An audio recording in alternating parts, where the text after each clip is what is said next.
We are ready to go. As Vero said to you, we're all coming in.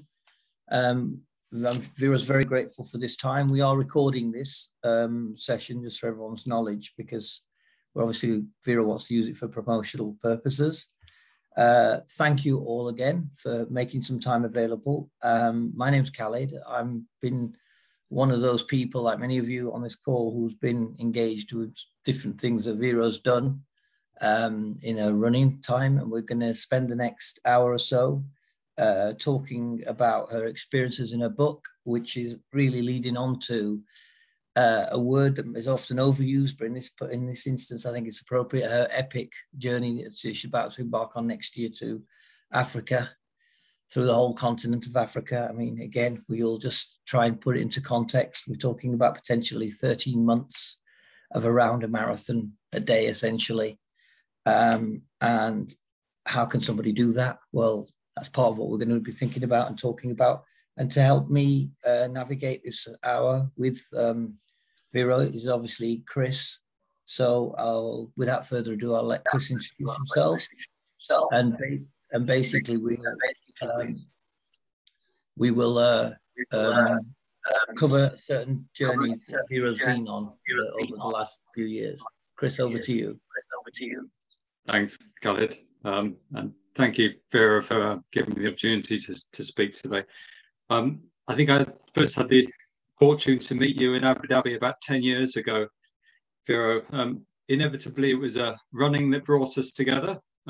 Whilst plenty of people would jog up and down the Corniche in Abu Dhabi, I think there was a far hardier group of people who took to running in the desert just on the outskirts of Abu Dhabi throughout the year, mostly before first light or after nightfall, when it was slightly cooler, certainly in the summer months. And it was on one such morning that I think that we first met. And then, of course, we undertook quite a lot of different running adventures together. But I mean, it was really was a friendly, close-knit group. And Vero, I wonder if you can just tell me about the camaraderie of that running group that we had in Abu Dhabi when I first met you. Chris, I think that camaraderie is an understatement. What I would say is, you remember, Chris, the first time I met you, it was at the end of Wadi Run. I was like vomiting on the spot, and you were the first one to just come and helping me out on that. And you cannot put words on what it is to be really in the term with this fantastic people, because we pass so many times together. Who will be waking up at 2 a.m. to just run the Jebel for 4 or 5 hours altogether? No one who is able to do that is because we were so. I think what we live together is the love of running, the love of humanity, and just to have fun being together. So camaraderie is an understatement. I found a family more than just like people like this. So it's what I... Yeah, absolutely. And I think it was on one of the sort of early morning runs. I think it was a late evening run, if I remember rightly, that we sort of hatched some plans for a 100-mile run from Abu Dhabi to Jebel Hafita just for fun. And perhaps I foolishly suggested it to you, and not realizing that you might take this seriously. But anyway, it was such an enjoyable experience. But I think without the, and we'll go on to discuss that a little bit more, but without the support from the running community, this wouldn't have been possible. And I know two of our good friends gave up their entire weekends, leaving their families behind to join us on this escapade. Do you remember their response when you asked them whether they'd give up their weekends and join us? Yeah, it's incredible, Chris. When you put the answer out, we just put this run in order in no time. And Sebastian and Jorge just say, yes, they come, and they come with everything. The food was there, and even like how many people was there when we start the run, at the middle of the run, we had always someone, and it's sorry, just stop there, Vero. Chris, when you're not speaking, can you mute?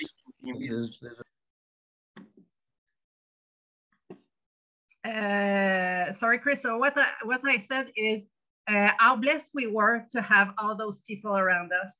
You remember how many the food that we had, the people who was there even during the night when it was so cold. I remember Sébastien toy our shoes all together. It was something amazing, and even like they come back on the next day on the top of the mountain. You remember that, Chris? Absolutely. I think we were accompanied by Jorge and Sebastian. So we had yourself Canadian, me British. We had a French and Spanish friends joining us. I think we were met by two friends from Egypt and Pakistan who saw us off on the journey.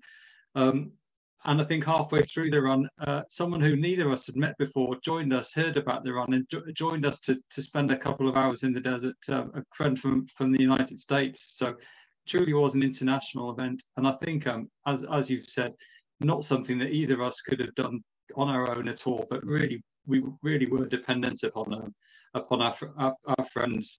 I wonder whether you could just say a couple of words about how it was sort of running through the night and to the experiences we had then.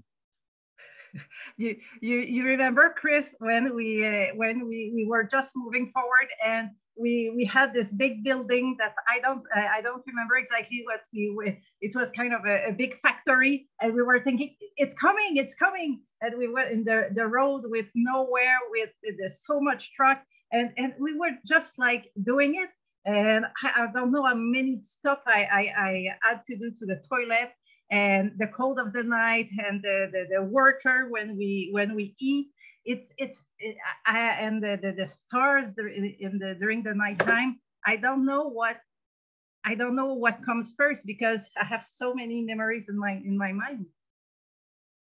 You agree? Absolutely. Yes, I do agree. And one of the sort of everlasting memories was the two of us running along, and the car being parked further ahead, and our two great friends waiting for us with food and refreshments. A knock on the window would wake them from their sleep, and they would jump up and dive to our assistance.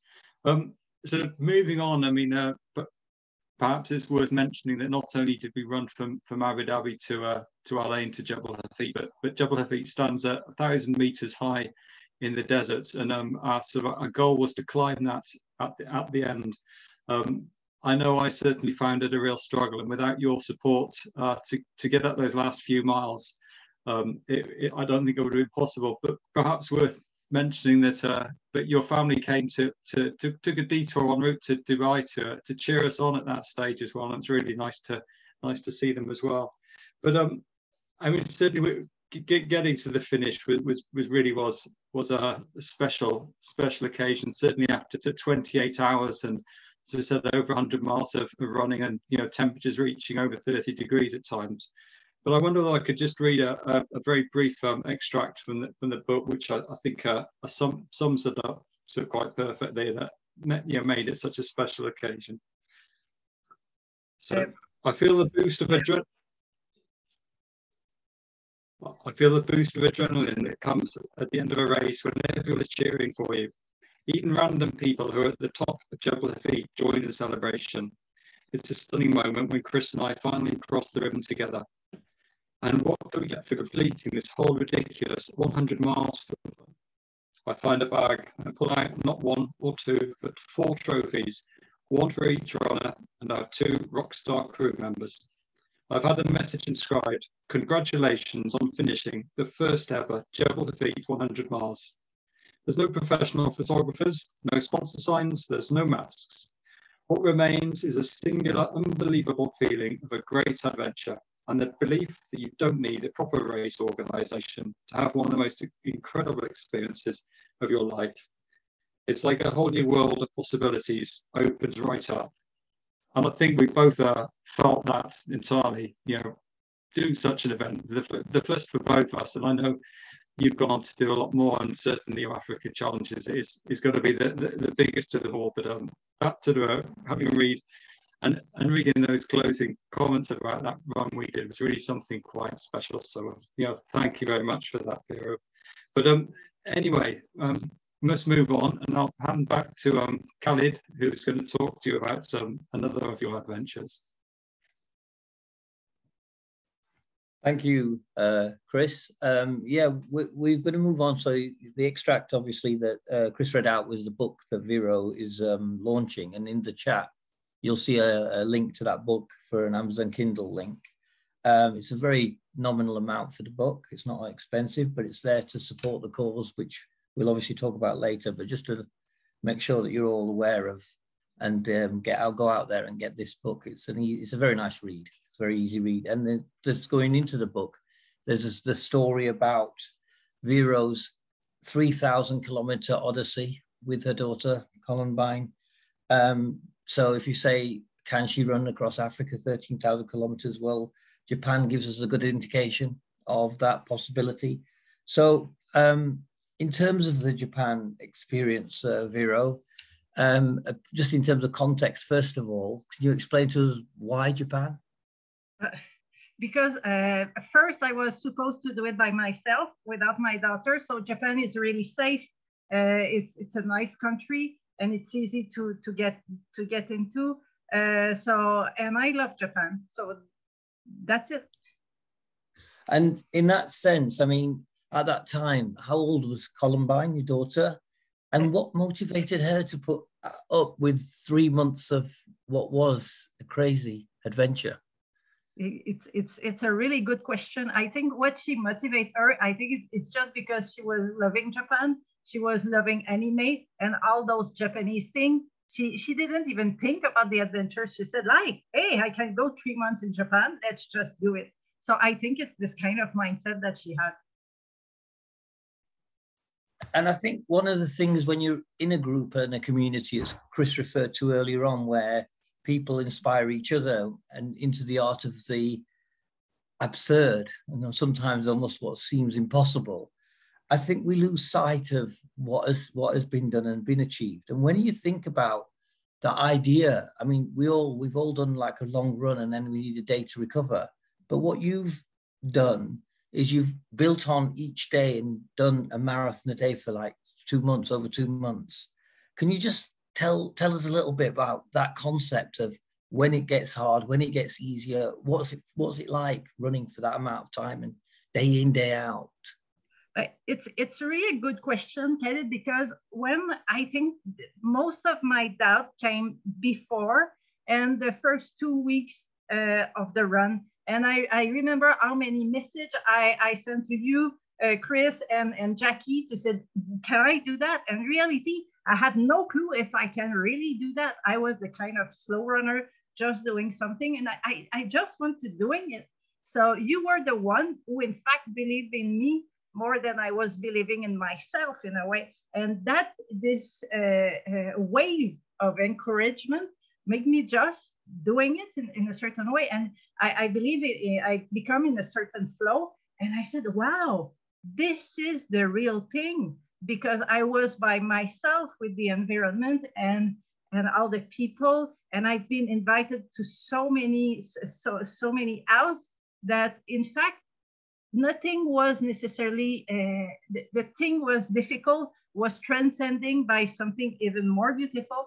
And if I answer to your question, what is good and what was not so good, the good one was all of the above. That the experience itself, even with the bad, is something really special. And if you talk about the challenge, I can say no, I didn't have, but I will lie. So the biggest challenge was sometimes to just keep pushing, find a place to sleep, because I was living in a tent everywhere. So make sure that the place that we put our tent was safe and nothing happened. So putting the tent, the food. At the end of the last 3 weeks, I eat so much junk food that my stomach couldn't take it. So I was even that I could finish it. So this is more those little things than the experience itself. Because when I finished Japan, I was crying so much, but not because I was happy to finish, like when a race. I was crying because I didn't want that the experience end. So this is how I will describe it. I always remember when I'm running with you and I have all those moments where you go dark, and one thing you always say is, it will pass. It will pass. There's like those words always stick in my head when I'm running and feeling, or when I was running and feeling a bit despondent. It's just an amazing ability you have to just see the positive. And I think that's one of the things where also you bring out in the book, especially I found in certain sections, you bring out the humanity of it all, the experience of the people and the engagement with all these strangers, but who could, you know, it basically become part of your world, and in the way in which it happens. And I think there's a very salient point in the book where you thought you lost Columbine.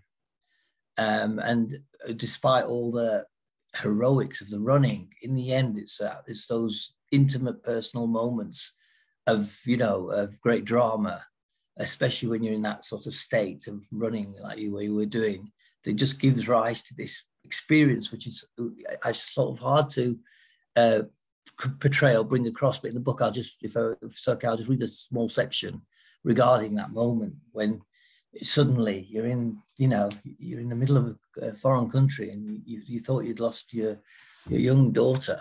Then there was the moment where I almost lost Columbine. It started as a great day, perfect scenery, perfect mood, and the temperature was just right. We even stopped to talk to a couple from Spain who were on their own bicycle tourism adventure in Japan. After we exchanged tips and shared details of our experience, we took a picture together near the bridge and enjoyed some treats from 7-Eleven, presumably some of the junk food you were talking about. Not long after that, we came to a small mountain. Our goal for the day was to make it to the other side and find a camping spot, because the route was crowded and narrow. I told Columbine to go in front and wait for me at the next intersection, which was our usual protocol for situations where we might get separated. Usually when the route was too narrow, Columbine can't stay near me, so we'd meet at the nearest traffic light. So this is just to explain to people, you're running for 3 months on the roads in Japan, and they're not necessarily the widest roads. Columbine went first as planned. I ran and enjoyed the route. It was beautiful to be on the mountain. Once I passed through, I arrived at the first traffic light, but there was no Columbine.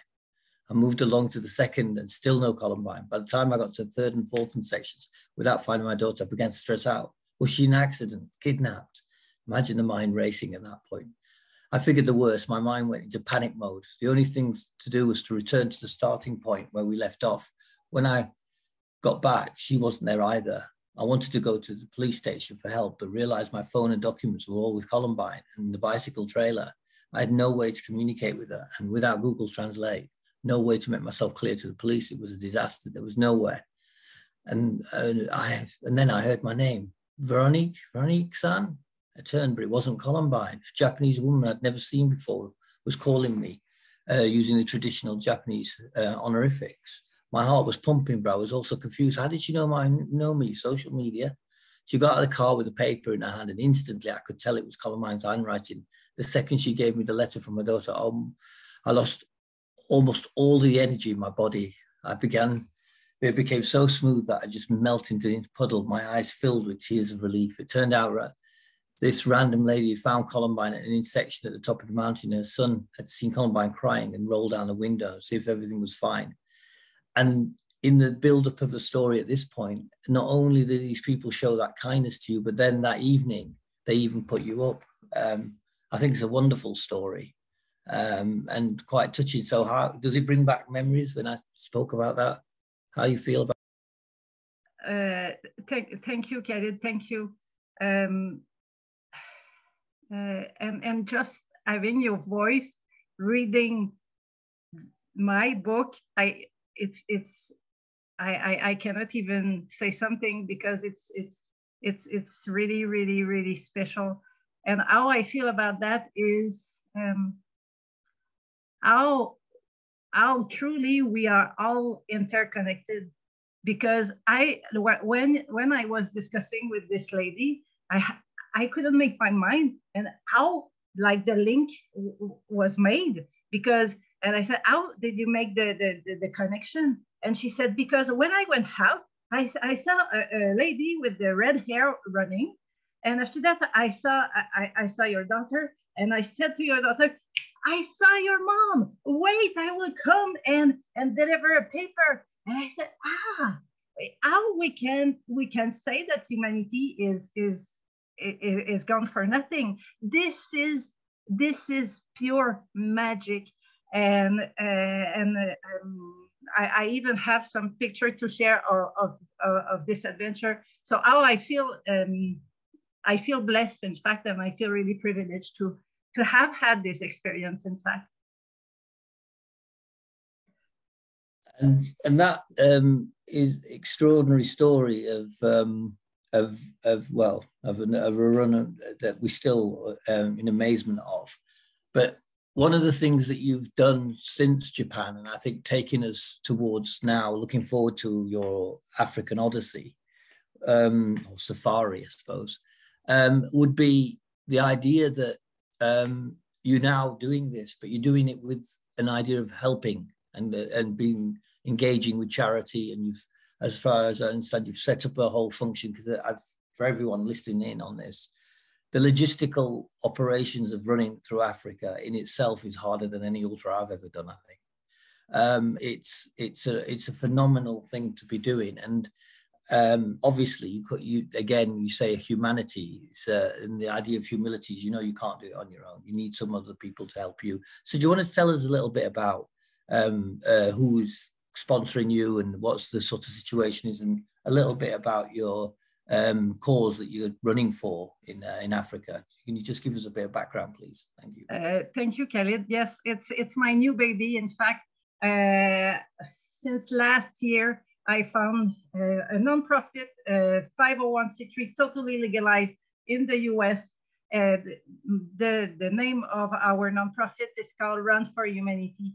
And the mission of our organization is to give clean and safe water to the most people in the planet, in the most remote part of the world, through running. Because I think now it's insane that people cannot have access to clean and safe water. And the reality is we have the tools to change it. And I'm so privileged, because I know he's here now, Henry from Tassufish. I'm sorry that I mismatched your name. He is my partner. He is doing an amazing filter who you do not need to repair. So for one filter, they stay for at least five years. And our goal is to bring at least the water for 3 million of people in Africa.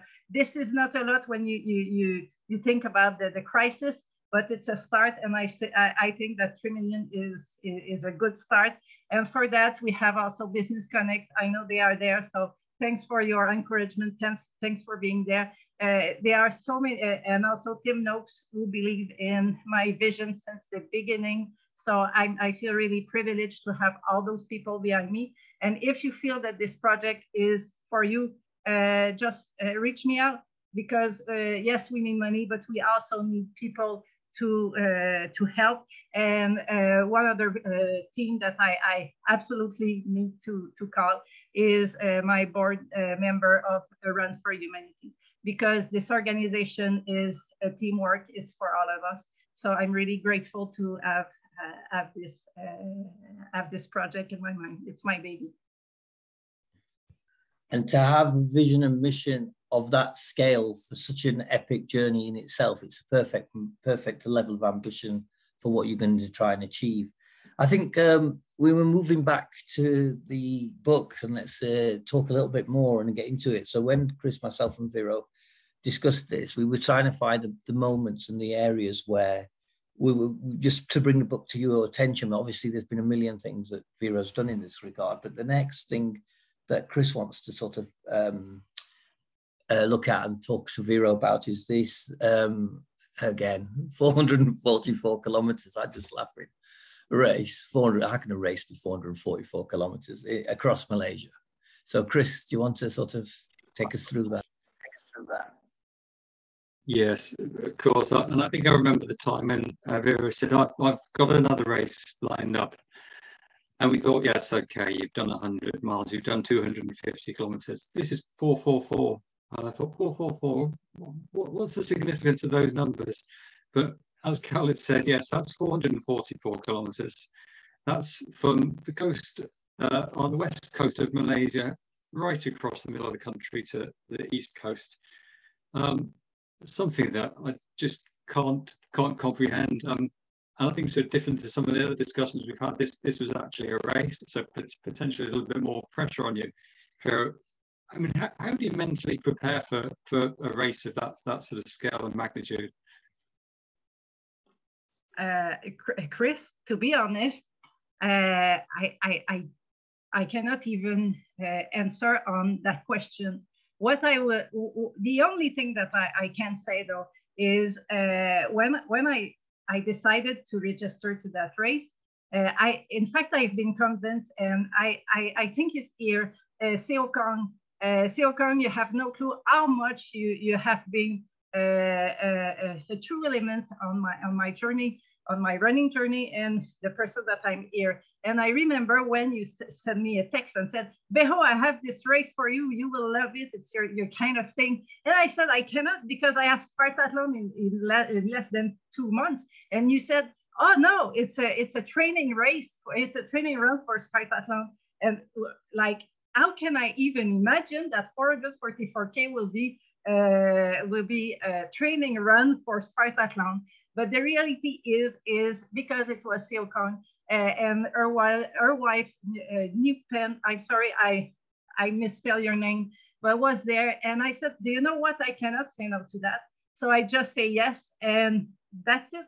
And I asked Seo Kong how I prepare to that. He said, just do Vero and you will be fine. And I asked, is it flat? Say, yes, it's flat. But when we were somewhere in Malaysia, I realized that it was as high as the base camp. Seo Kong, correct me if I'm wrong, as like tall than the base camp of Everest. So I didn't really prepare. I just show up, to be honest, Chris. That's what I did. I mean, absolutely incredible, and hats off to you just for getting onto that start line. And I mean, and to Khaled mentioned previously about you're running across Japan, where you were running sort of a marathon every single day, day in, day out. But this race, I think it's worth saying, is non-stop. So you choose when you sleep, you choose when you eat, you choose when you run and when you walk. I mean, I've done some long races, and I know that the end is going to be there within about 24 hours. But an event that takes sort of almost a week, how do you find the motivation to keep going despite the fatigue, despite knowing that you might have hundreds more kilometers to go? Thanks, Chris. I think what keeps me going is you have no clue how it was beautiful.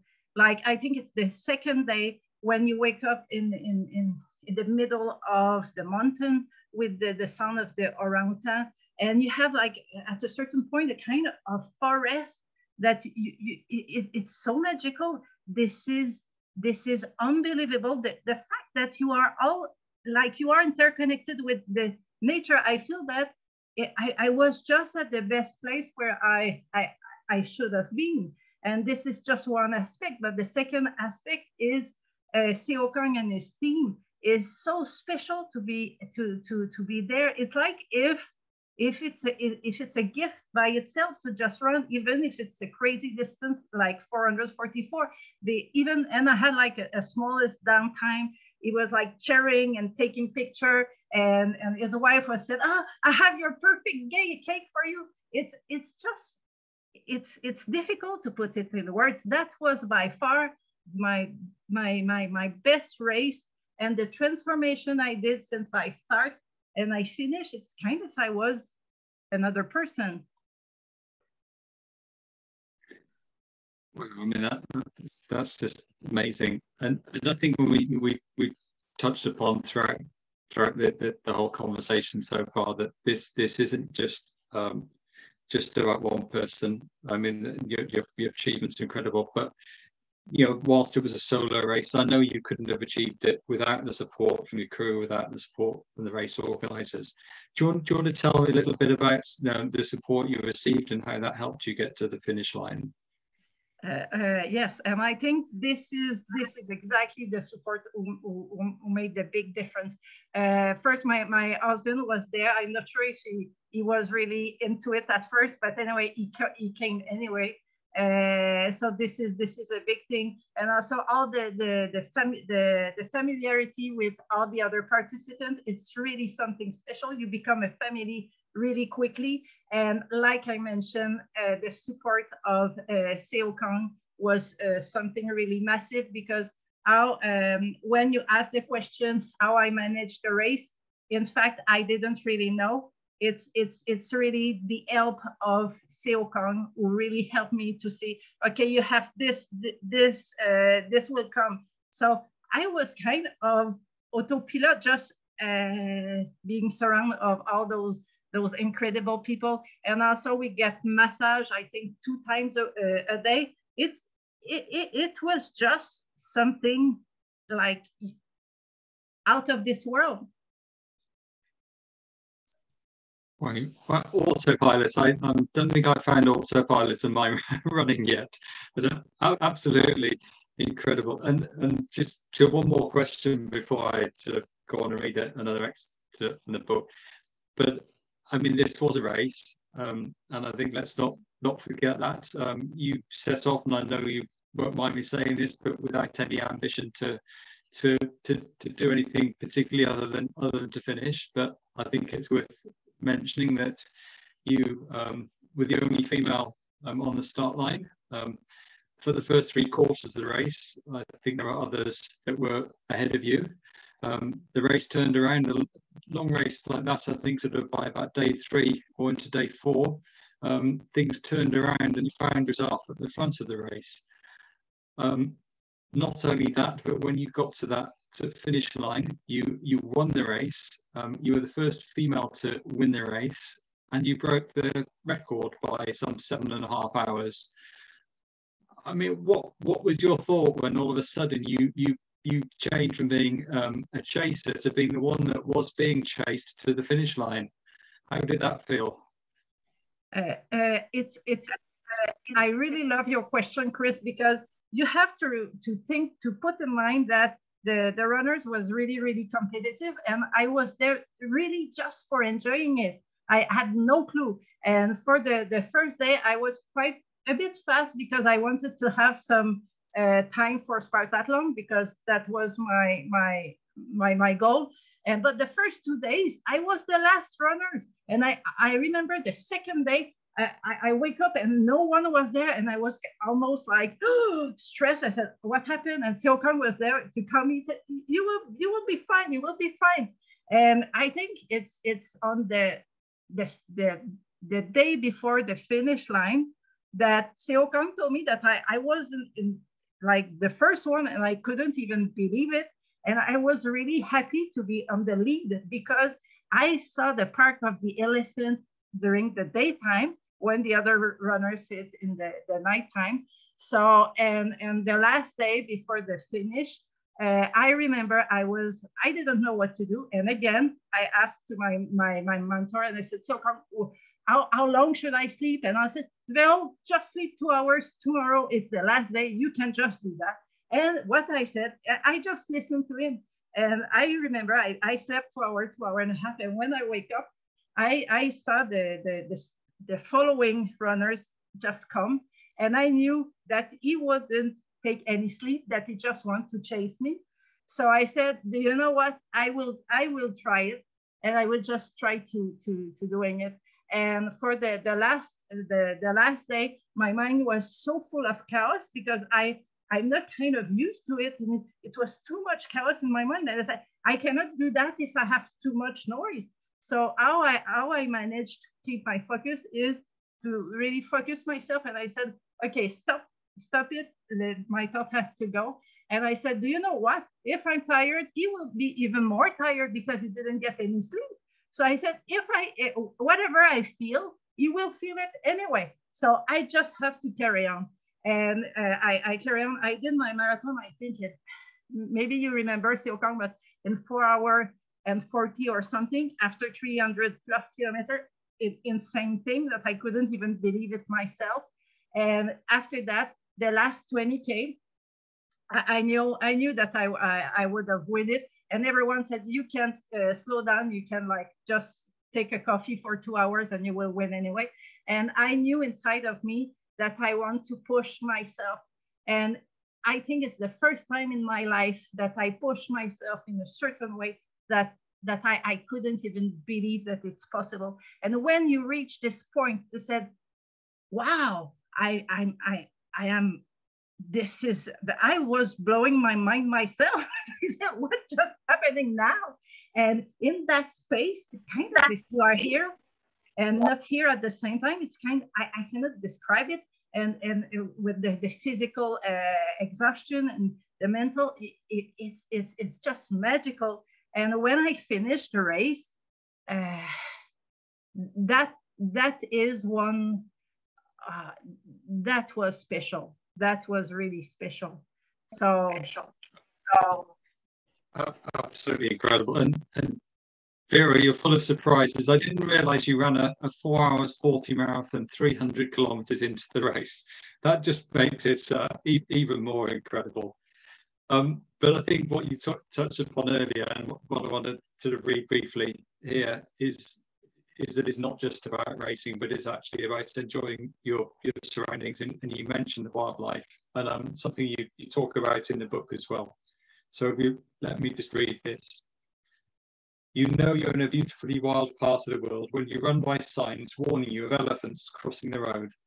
Running beside the majestic creatures that stroll casually along my path is an incredible feeling. The same goes for the orangutans that screech in the morning hours, as well as the Malaysian tapir and anteater I spot along the way. You go on later to talk about some of the other wildlife. There's an increase in zigzagging early morning traffic now that we're getting closer to civilization again, and the route seems much more dangerous. In short, I'm stressed.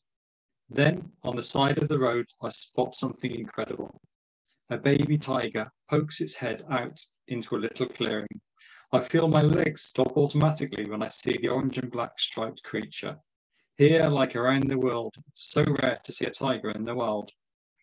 Almost as soon as I stop, my eyes wide as the white plastic plates I ate my 5-noodle breakfast on. It's gone. In the end, it was little more than a flash of moving colour. And I'm just amazed at what you experienced during that run. But also, I would have been petrified running alongside elephants and seeing tigers. But I'd imagine those are very, very special moments that are going to stick with you. And I'm sure as you embark across Africa, you're going to see a much more exciting sights and animals. But thanks for very, very interesting insight into running a 444 kilometer race. Over to you, Khaled. Yeah, no, that 4 hour 40 marathon at 300 km. No, that's not right. That's not fair.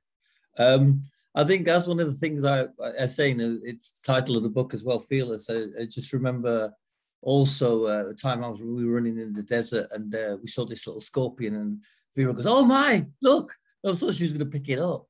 She's got no fear at all. So imagine with the tiger, I'd have been out there. Fantastic. So I think, again, if anyone wants to, we're going to just go through one more section of the book we're going to talk about in a minute. But if anyone's got any questions for Vera, any comments, and just pop something in the chat and we can just have 5 or 10 minutes at the end, hopefully, to discuss some of your thoughts on this. But yeah, I think the other thing that we need to do is sort of talk about when you're preparing for something like Africa. Well, there's not something like it. It's an extraordinary, unique thing to be doing. You have to know yourself very well, and to know yourself very well for that amount of time and effort, you're going to have to sometimes know what it's like when it's going wrong as well as when it goes right. You learn from everything, not just the successes in life. And I think I just want you to sort of talk about the the time you were in Korea and the story with your daughter, and perhaps a little bit as well of why you called the book Fearless as well. But what was the actual time you spent in the end between running, biking, and resting in Korea? Maybe just explain a little bit about the overview of Korea. To be honest, Khalid, my goal was to be really fast and like doing 2000K in no time. But that was not what happened at the end. So I will let go on it. So my plan was to run between 40 to 50K a day until I reached 2000K. But that was not what happened. Yeah. And, you know, as I said, you've got to learn sometimes in life the hard way from things that don't go the way you want rather than things that do. So what did Korea really teach you that you can take to your experience that you're going to take to Africa? Thank you, Khalid. So to put a bit of context, what happened is I run, I think, 600K. I will let you explain the rest. And after that, I put the bike on.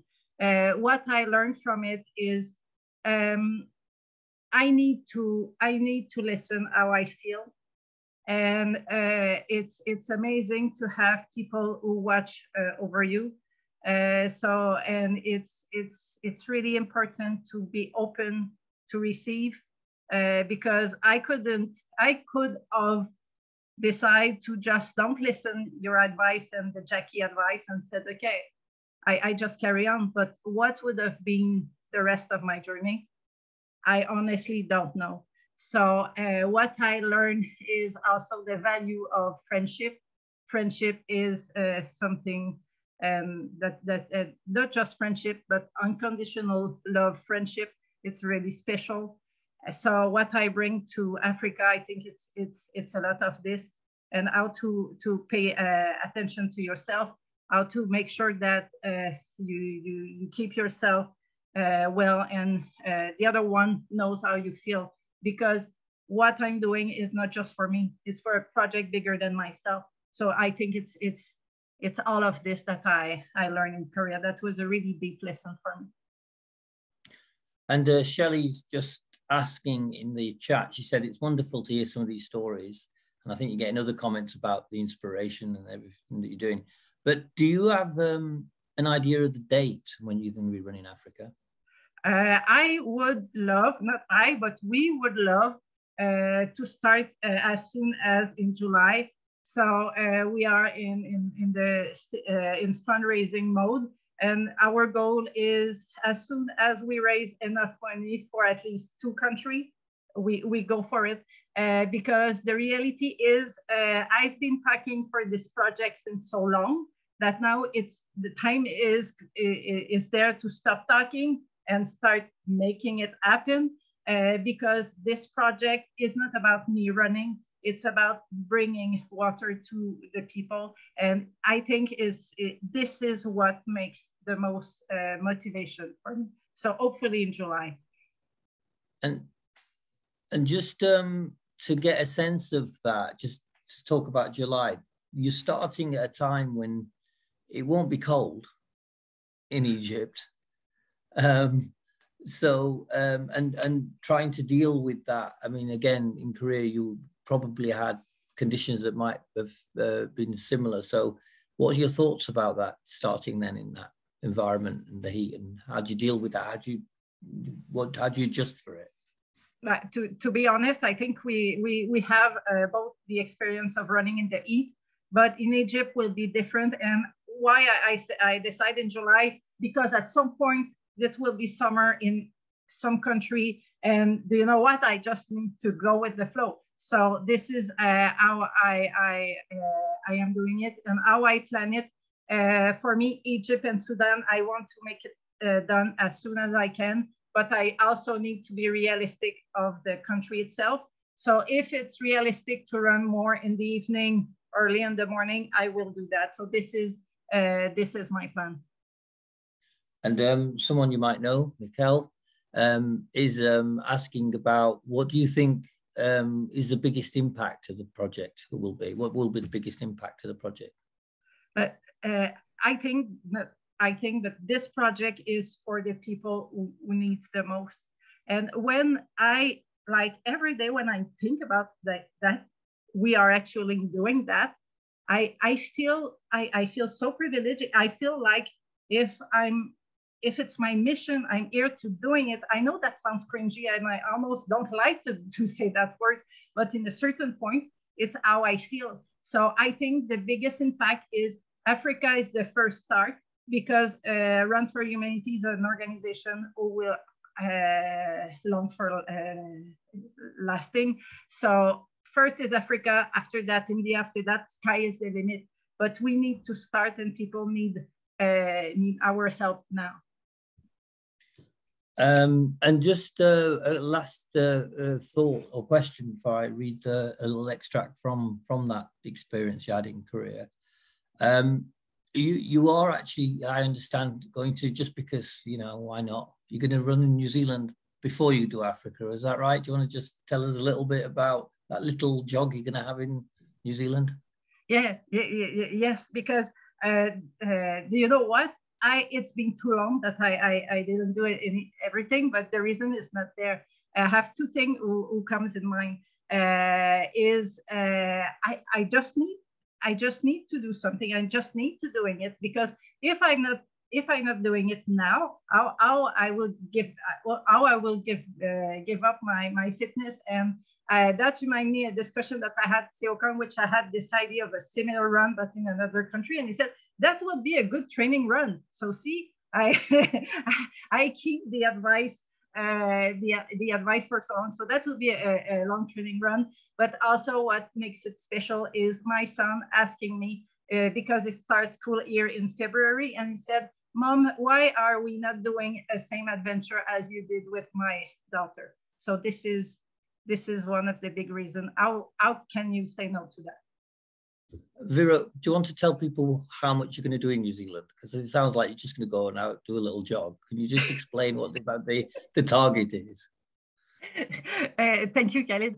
My goal is to run 2,000K, but the real mission is, because Run for Humanity is still it's still small, so we want to raise more awareness about the organization. Yes, we want to raise money, of course, and we want to go in certain media and all that. So I think it's the occasion to put the words out and said, like, do you know, together we can make this change. Thanks, Vera. And I'm just going to go back to the actual book for one last quote about a moment which I personally obviously was engaged in, which was at the moment when if you'd have carried on in Korea, you probably would have had some serious health implications. And I remember being engaged with you. So that's the context of what I'll read now. I'll just read this short section. And then I'll explain to people actually what happened as opposed to what you've written in the book. Instead of feeling better, though, my running hangover feeling continues to push on into mid-morning. I send another email to Khalid asking more questions. A few minutes later, the phone rings up. I pick up the phone to hear his voice and that of his daughter, who's doing at the time studying sports science and biology.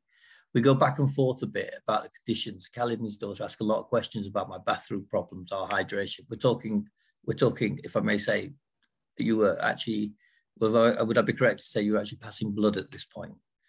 I asked general questions of my own, trying to understand my situation. Columbine doesn't want me to stop. I don't want to stop, but I know Khalid won't let his desire for me to reach my goal stop from hearing what I need to hear.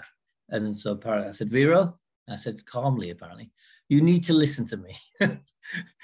If anyone, all of you who know Vera know how stubborn she can be. And that's why you can run a 4-hour 40 marathon at 300 Ks, because you've got to have something about you that's just like, yeah, I'm listening. Yeah, right. My protest is only half true. The voice inside me says, never quit. And it's a lot louder than Khalid is on the other side of the receiver. If you continue like this, he says, I will probably not get to see you again. Khalid, I whined, come on. I'm serious, Vera, yeah, in the tone that I wasn't used to hearing from him. You should stop now. You need to stop. When we got off the phone, it turned my look to Columbine's eyes. I'm less concerned about disappointing her than I am about properly conveying my pure shock.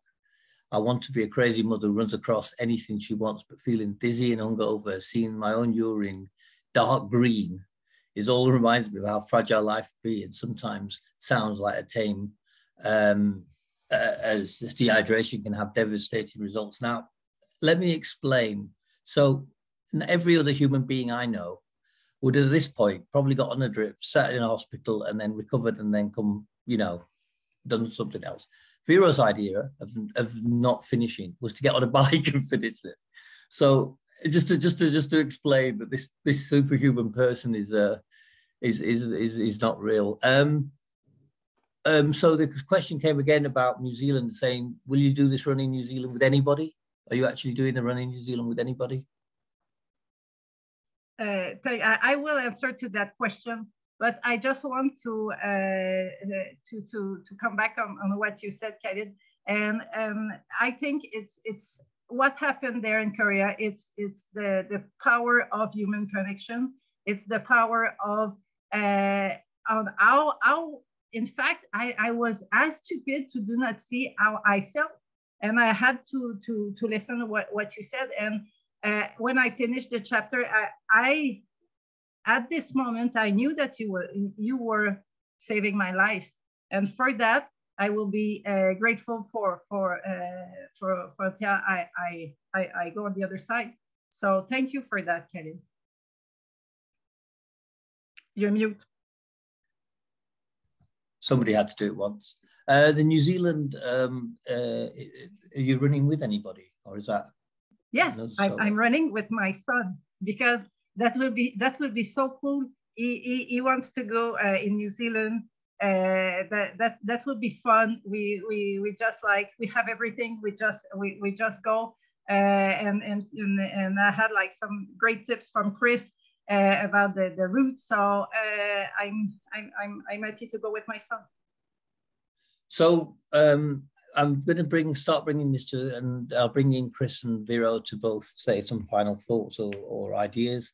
From my side, as I said, it's just watching the journeys you've been on and the things you've done, and just to say that, as I said, please, when you're reading the book, we've just touched on a few examples. They sound monumental, each and every one in their own right, but there are others, believe me, a lot of others. Do you want to just briefly, Vera, on that, mention a couple of the other runs and chapters of the book, just give a little bit more background? It's, for me, every run are special. It's difficult to say which one. The 24-hour race, our marathon or festival of marathon, Khalid.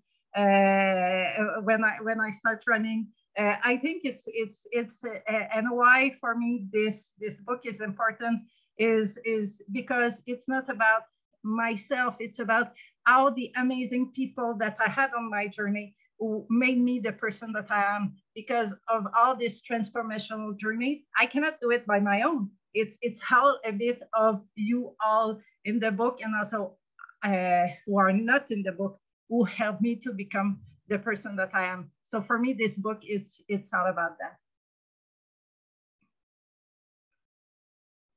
And Chris, any final comments and thoughts that you want to share? Yeah, I mean, for me, having read the book, I think just seeing your first time you laced up your running shoes and started running to what you've achieved now is phenomenal. But it does go to illustrate that if anyone wants to start running, there's almost no limits. But also, I think what we've spoken about a lot today, and what your book really does cover is that sort of those bonds and friendships that you make when running, and when you're running with friends for several hours, whether that's during the night, during the day, or in really sort of difficult times.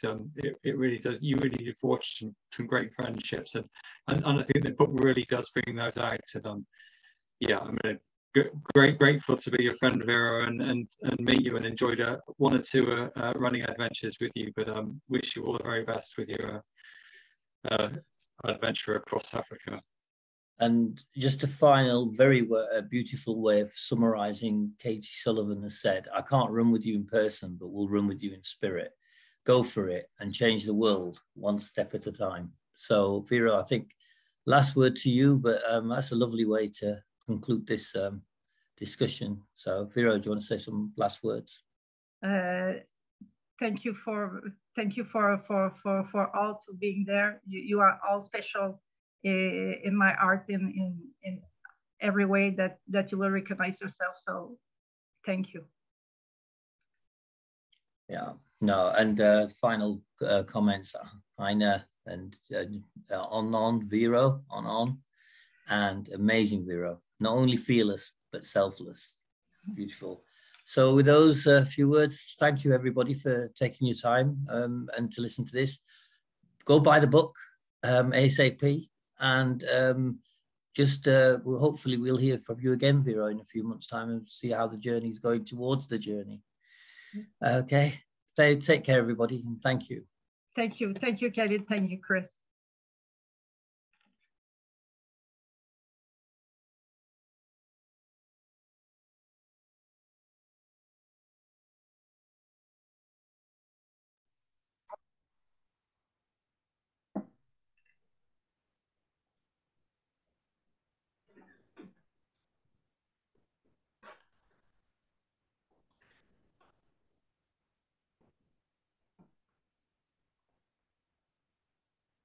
I think we